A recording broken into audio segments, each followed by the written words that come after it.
107 రోజుల పాటు కొనసాగిన అమెరికా ఇరాన్ యుద్ధానికి ఎట్టకేలకు తెరపడింది. ఇరు దేశాలు శాంతి ఒప్పందానికి అంగీకరించాయి. జూన్ 19న స్విట్జర్లాండ్ లో ఈ రెండు దేశాలు ఒక అవగాహన ఒప్పందంపై అధికారికంగా సంతకాలు చేసుకున్నాయి. యుద్ధానికి దిగిన రెండు దేశాలనే కాకుండా ఈ వివాదంతో సంబంధం లేని భారత్ లాంటి దేశాలని నష్టపోయాయి. ప్రపంచ పౌరులంతా మూల్యం చెల్లించుకోవాల్సి వచ్చింది.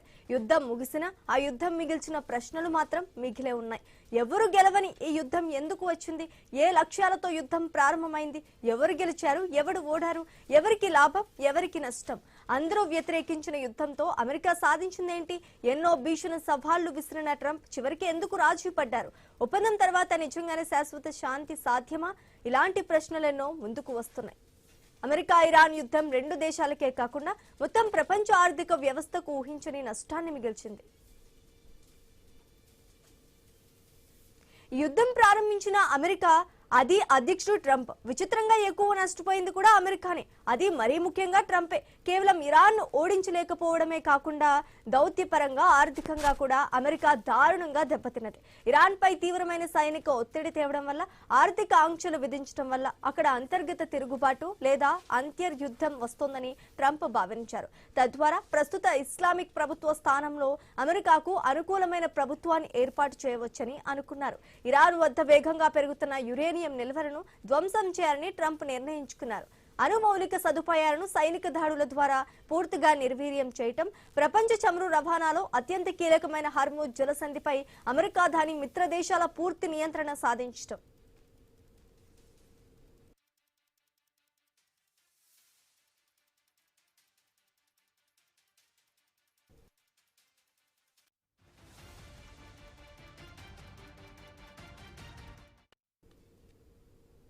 కానీ ట్రంప్ లక్ష్యాలేమీ నెరవేరలేదు. 107 రోజుల యుద్ధం తర్వాత ఇరాన్ ప్రభుత్వం కూలిపోయింది. ఆ దేశం మరింత పట్టుగా నిలిచింది. ఇరాన్ తన అణు సామర్థ్యాన్ని రక్షించుకోగలిగింది. హర్ముజ్ జలసంధిని తాత్కాలికంగా మూసివేయడం ద్వారా ప్రపంచ సప్లై చైన్ ను శాసించగలిగింది. యుద్ధం పొడిగించుతున్న కొద్దీ అమెరికాపై అంతర్జాతీయంగా ఒత్తిడి పెరిగింది. సొంత దేశంలో కూడా ట్రంప్ పై వ్యతిరేకత పెరిగింది. నాటో కూటమి, ఐరోపా దేశాలు ఈ యుద్ధంలో అమెరికాకు ప్రత్యక్షంగా మద్దతు ఇవ్వడానికి నిరాకరించాయి. అమెరికా పౌరులు, అక్కడి చట్టసభలు సుదీర్ఘకాలం సాగే మరో యుద్ధాన్ని తీవ్రంగా వ్యతిరేకించాయి. చమురు రవాణా నిలిచిపోవడంతో అంతర్జాతీయంగా మార్కెట్లో సంక్షోభం తలెత్తి అమెరికాలోని ద్రవ్యోల్బణం పెరిగి ప్రమాదం ఏర్పడింది. ఇజ్రాయెల్ లెబనాన్ యుద్ధం ఊహించని స్థాయికి చేరి ప్రాంతీయంగా భారీ ప్రాణ నష్టానికి దారితీసింది. దీంతో అమెరికా వ్యూహాత్మకంగా వెనక్కి తగ్గి రాజీ పడక తప్పలేదు.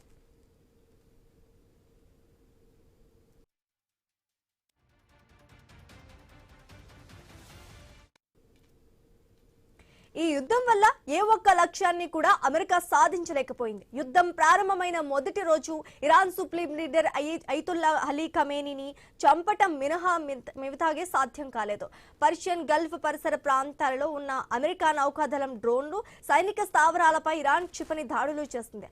అమెరికాకు చెందిన అధునాతన యుద్ధ నౌకలు, డ్రోన్లు దెబ్బతిన్నాయి. ఏకంగా ఓ హెలికాప్టర్ కూడా కూలిపోయింది.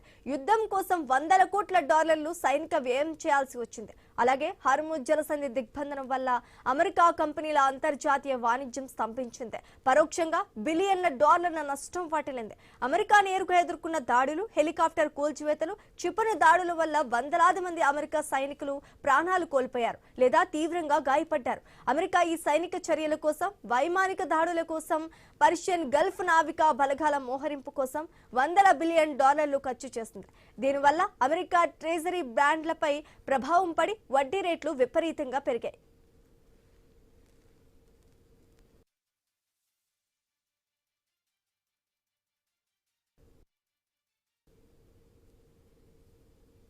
అమెరికా దాడిని నిలువరించగలిగామనే తృప్తి మిగిలినప్పటికీ ఇరాన్ కూడా యుద్ధం వల్ల బాగానే నష్టపోయింది. అమెరికా వైమానిక దాడుల వల్ల ఇరాన్ సైనిక స్థావరాలు, కమాండ్ సెంటర్లు, కొన్ని కీలక పారిశ్రామిక మౌలిక సదుపాయాలు ధ్వంసమయ్యాయి. అమెరికా విధించిన కఠినమైన ఆర్థిక, నౌకాదళ దిగ్బంధనం వల్ల ఇరాన్ చమురు ఎగుమతులు పూర్తిగా నిలిచిపోయి ఆ దేశ ఆర్థిక వ్యవస్థ తీవ్రంగా దెబ్బతింది. నిత్యావసరాల ధరలు పెరిగి ప్రజలు ఇబ్బంది పడుతున్నారు.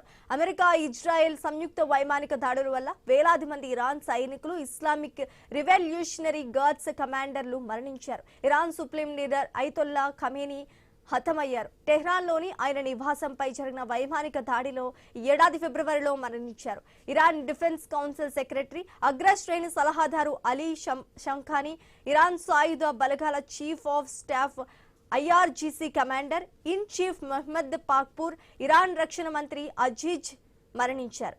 ఇరాన్ తన క్షిపణి వ్యవస్థల కోసం బిలియన్ల కొద్దీ డాలర్లు ఖర్చు చేయడమే కాకుండా చమురు ఎగుమతులు నిలిచిపోవటం వల్ల రోజుకు సుమారు 435 మిలియన్ల ఆదాయాన్ని కోల్పోయింది. అలాగే వారి అణు చమురు శుద్ధి కర్మాగారాలు పూర్తిగా ధ్వంసమయ్యాయి.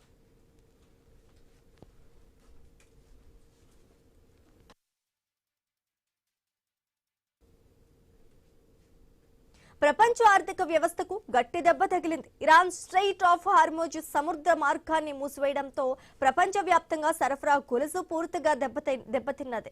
దీనివల్ల గ్లోబల్ కంపెనీలకు 25 బిలియన్ల పైగా నష్టం వచ్చింది. ప్రపంచ దేశాల జీడీపీకి దాదాపు 1.3 బిలియన్ల నుండి 2.2 ట్రిలియన్ల మేర నష్టం వాటిల్లిందని అంచనా వేశారు. యుద్ధం గరిష్ట స్థాయికి చేరినప్పుడు బ్రెంట్ క్రూడాయిల్ ధర బ్యారెల్కు $70 నుండి ఏకంగా $120 మార్కెట్ను దాటి దూసుకువెళ్లింది. ఆసియాలో గ్యాస్ ధరలు ఏకంగా 140% పైగా పెరిగాయి.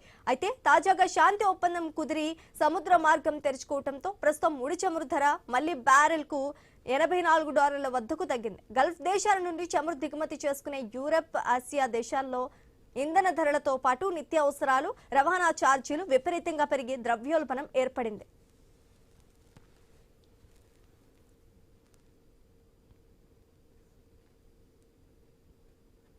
భారతదేశం తన చమురు అవసరాల కోసం గల్ఫ్ దేశాలపై ఎక్కువగా ఆధారపడటంతో యుద్ధ ప్రభావం భారత్ పైన గట్టిగానే పడింది.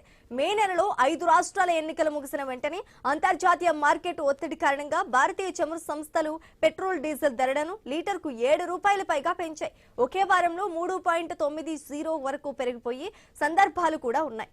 ట్రంప్ యుద్ధాన్ని ముగించడానికి ప్రధాన కారణం వార్ ఫెటిగ్, అంటే యుద్ధ అలసట, దౌత్యపరమైన ఒంటరితనం, నాటో దేశాల నుండి మద్దతు లేకపోవటం, ఇజ్రాయెల్ ఫ్రంట్ లో ఉద్రిక్తతలు విపరీతంగా పెరగటం, ఇరాన్ తన సైనిక పట్టును కోల్పోవడానికి ట్రంప్ గమనించారు. యుద్ధాన్ని ఇలాగే కొనసాగిస్తే అమెరికా ఆర్థిక వ్యవస్థకు, తన రాజకీయ ప్రతిష్టకు భారీ నష్టం జరుగుతుందని గ్రహించి పాకిస్తాన్, ఇతర అరబ్ దేశాల మధ్యత్వంతో చర్చలు ఆయన అంగీకరించారు.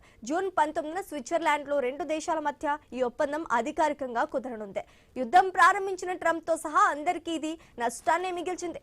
ఏ సమస్యకు అంతిమ పరిష్కారం యుద్ధం కాదని మరోసారి తేటతెల్లమైంది.